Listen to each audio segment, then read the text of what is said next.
আজ মেলা শেষ হয়ে গেলে নতুন গান লিখতে পারছেন না গত বছর থেকে। ওনাকে আবারও থ্যাংক ইউ এই মেলাকে উপহার দেওয়ার জন্য। জানেনি আগামী বছর কারা থাকবো আপনাদের সাথে, কিন্তু আশা করি আরো ভালো হবে বিষ্ণুপুর মেলা।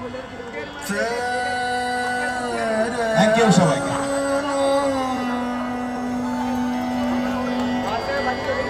আজ শেষ হয়ে গেল বিষ্ণুপুর মেলা।